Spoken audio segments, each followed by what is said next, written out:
Hello and welcome back to Just Code It. Today we're going to be creating an app that I actually created for work, but this is a simplified version of it. What it does is extracts the data from an invoice.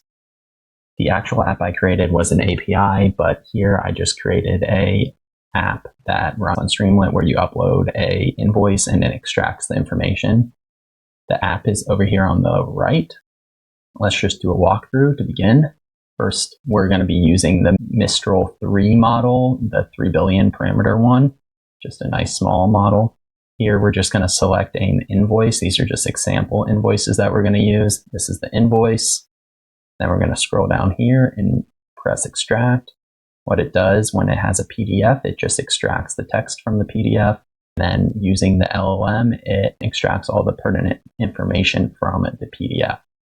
If we go up here to the top again and load in a invoice as a image, this sample invoice right here, we can load this in, and it can also handle extracting data from an invoice image, like a scanned PDF or something like that. If you don't have it in a PDF format, you can just use an image. Scroll down again and we extract the information. This one should take a bit longer because it's got to extract the information out of the image instead of just using the extracted information from the text of the PDF. Here we have it. We have the vendor address, we have the invoice date, the due date, customer name. Then we have the items within the invoice, splits it out into a list of items with a description, quantity, unit price, and amount. Again, we can also change the Ollama model by putting in a different model. You could put in Gemini 3 is another good model, or Laravel. Any model that is multimodal will work here. I found out that this is pretty good at actually doing this, but you can up this. I think they have a 8 and a 12 billion, or 8 and a 12 and a 24 billion parameter one if you want to get better result. That is it though for walking through the app. Let's go to the actual app that's running. Give this down and start working on the actual app. This is the app code that we're going to work on. Let's zoom in a bit. It's a bit easier for y'all to see. To start out, we're just going to load our environment variables. Then we're going to do some config, app title, the model, default Ollama location. And then we're also going to grab the Ollama base URL. And if it's not in the environment variables, then we're going to set it to the default. We're also going to do supported upload types, which is PDF, PNG, JPEG, and JPEG. Then we have the system prompt, which just defines what we want the LLM to extract from the model. Finally, we have the workflow state. We're using LangGraph here to do this workflow. And with LangGraph, you have to define the starting state, or the state that's passed between each graph node. The state first has the input file. We have the file name, file type, file bytes, and model name.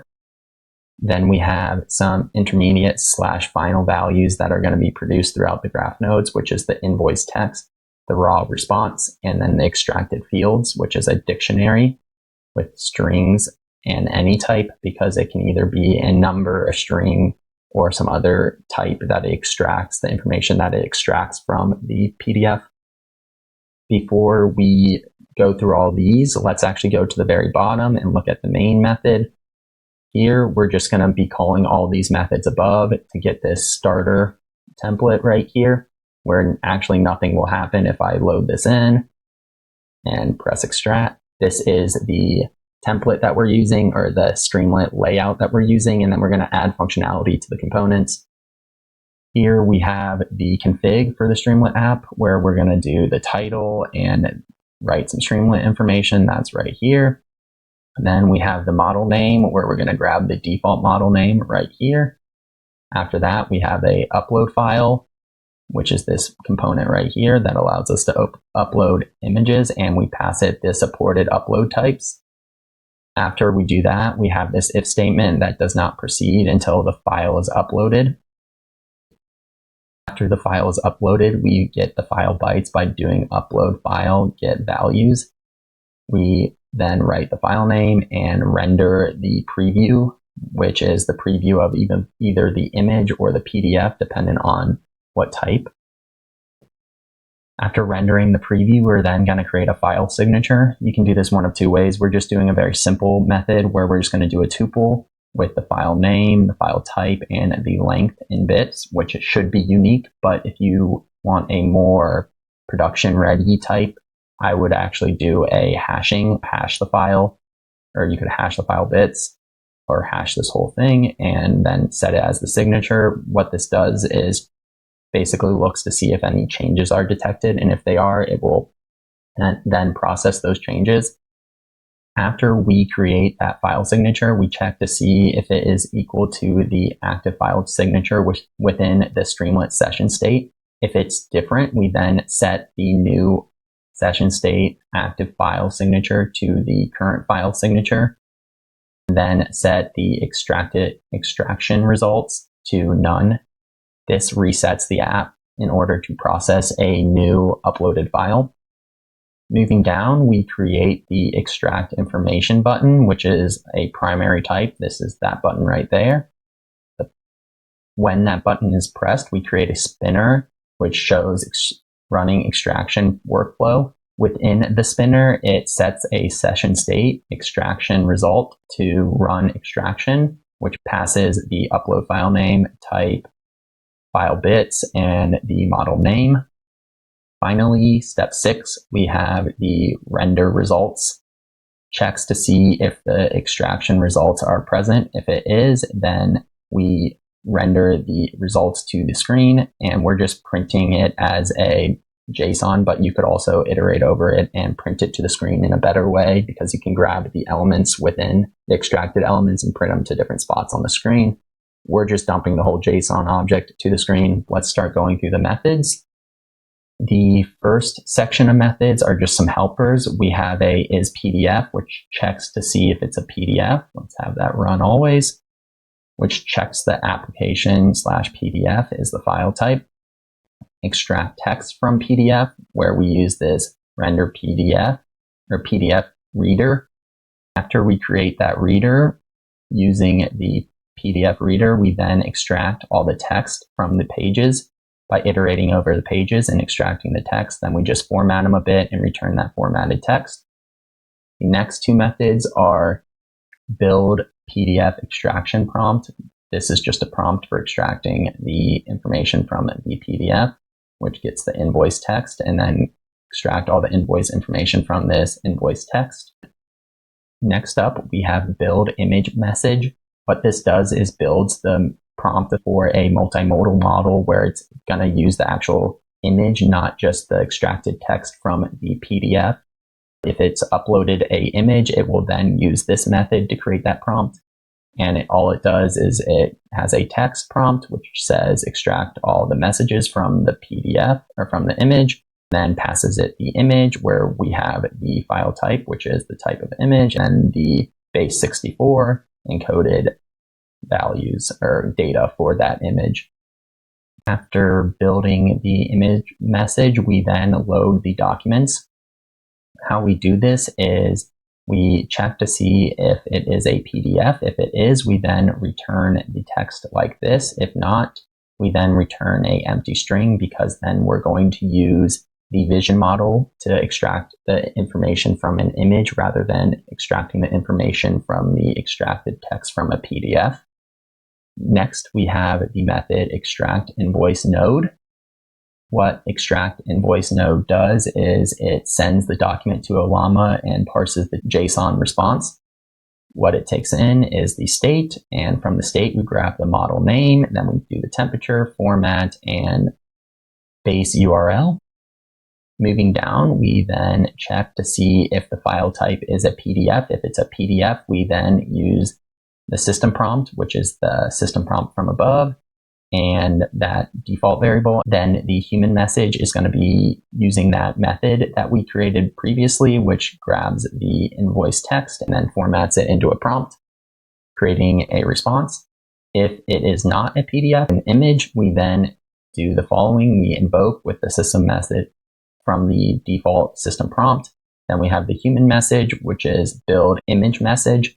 and we pass it the bytes and the file type and create that prompt again, but for a image or a multimodal message. One of these will run and the other one won't based off of the file type. After getting the response, we then check to make sure the response content is a dictionary. Then we grab the response content and set it to extracted fields, and we JSON dump that to the raw response.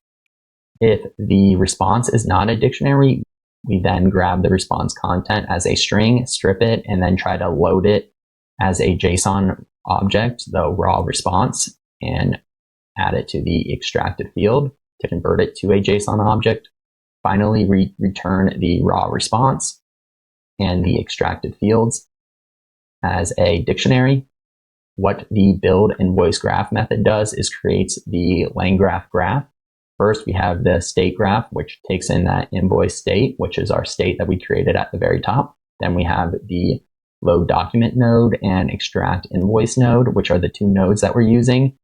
We're defining the entry point as the load document node. Then the edge is going to be from load document to extract invoice, and then extract invoice to end. Finally, we're going to return the compiled graph. After creating the, forgot to mention this, we're also going to do st cache resource because we want to improve the performance and actually cache the LangGraph. And here we're doing that using this st cache resource, which caches this method. Finally, we have the run extraction, which builds the invoice graph. Then graph invoke, where we pass in the initial state, which is the file name, file type, the bytes, and the model name. That is the initial state.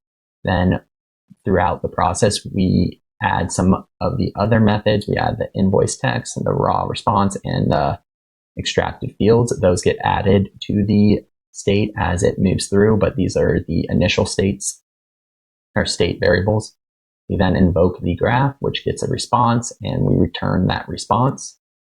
That is it for the actual graph. Next, we just have to create some UI helpers. The first one is render file preview. As you can see, we render the image, that file preview for the image. What it does is it checks to see if it's an image. If it is an image, we just use the st image and then print the image. That's what it's using on this. If it's a PDF, we then decode the PDF. We create this PDF preview, and then we are going to actually embed it. After creating the PDF preview, you then create a st markdown and pass it the PDF preview. And also you need to set this unsafe allow HTML to true to actually allow it to show the PDF. Let's actually show that and just pick one of these PDFs. So that's the preview for the PDF. After that, we just have a render results. That is the final method we're going to work on, where we're actually rendering the extraction results. Let's press this and we can see it actually perform. That's that spinner that we created in the main method running, just letting you know that it is running. Might take a second because my model probably offloaded from my GPU. Give it a second to run. While it's running, we'll walk through this. We're going to have the subheader of extracted invoice JSON. The first output we're going to show is this st.json, which it shows the results or the extracted fields. That is this right here, the JSON of the extracted fields. Then we have the expander, the raw response expander. This is just the raw response that the LLM responded with. That is right here with that expander. And if it's a PDF, we have another expander that shows only when it's a PDF of the actual extracted text from the PDF, because the PDF is the only one that actually extracts text from the document. The other one just uses the image and has the LLM reason and extract the information from the image. It doesn't actually OCR the image and extract the text. It uses the actual image and has the LLM extract the information without converting it to text. With the PDF, we actually have text, this invoice text. With an image, we do not. So we only display it when it's a PDF. And that is the extracted text from the invoice. After you're done with that, you have the completed app.